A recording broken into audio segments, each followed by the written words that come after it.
कि एक चीज हमेशा याद रखिएगा, शादी ब्याह का मैटर, हस्बैंड वाइफ का मैटर जिस दिन कोर्ट में पहुंच गया उस दिन हस्बैंड हो या वाइफ हो उसका अधिकार मिल सकता है, इज्जत नहीं। इसलिए कोशिश करिएगा कि घर की मैटर को घर तक में ही खत्म कर दे, वरना हाई कोर्ट हो या पुलिस व्यवस्था या संविधान आपको आपका अधिकार दिला सकता है, जबरदस्ती किसी के दिल में जगह या इज्जत नहीं दिला सकता है। समझ में आ गया कि नहीं? पर्सनल रिश्तों में जितना झुकिएगा आपकी इज्जत उतनी बढ़ेगी।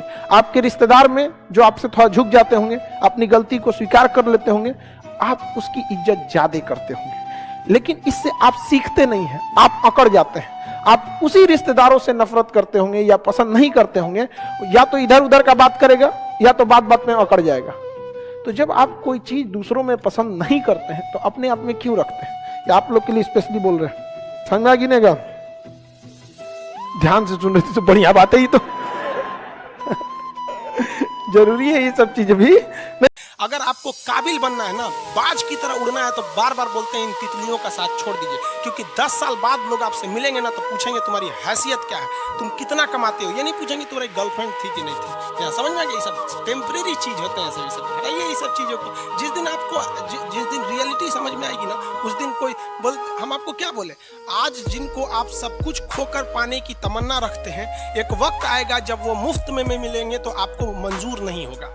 ये सब चीजें फालतू होती है, लेकिन अभी उम्र की गलती होती है, उम्र के बाद सब सुधर जाते हैं। कृष्ण भगवान का भी एक उम्र था जब गोपियों के पीछे घूम रहे थे, एक उम्र आया भाड़ में गई गोपियां, मारा देखे महाभारत करा के रख दिया। कृष्ण भगवान भगवान तब तक नहीं कहलाए जब तक उन्होंने गोपियों का साथ नहीं छोड़ा, तब तक वो केवल कन्हैया कहलाते थे।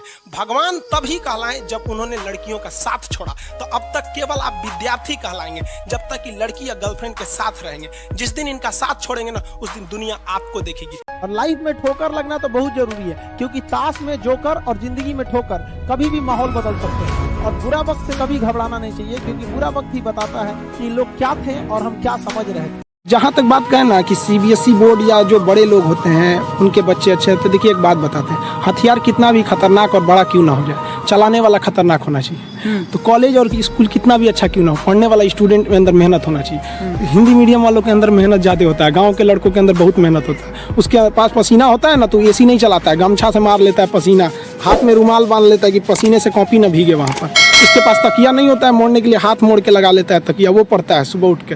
तो ऐसा नहीं है, उनके पास मेहनत नहीं, वो बहुत मेहनत करते हैं। लेकिन उनके साथ सबसे बड़ा कमी क्या है कि आज से 5 साल पहले उनके पास कोई ऐसा साधन नहीं था कि उन्हें अच्छे टीचर मिल सके। अब तो डिजिटल ही हो गया। ये सबसे फायदा हुआ है गाँव वालों के लिए कि आप डिजिटल, आप गाँव के किसी कोना में बैठ के इंडिया के किसी टीचर से पढ़ सकते हैं। ये सबसे बड़ा फायदा है। और अमीरों को यहाँ पहले बेनिफिट मिलता था कि जो गाँव का लड़का है, बिहार का है, यूपी का है, उड़ीसा का है, गाँव का परिवार, वो दिल्ली जाके कैसे पढ़ेगा। अब कोई दिक्कत नहीं है, आप एक नॉर्मल मोबाइल लीजिए, गाँव से पढ़ सकते हैं।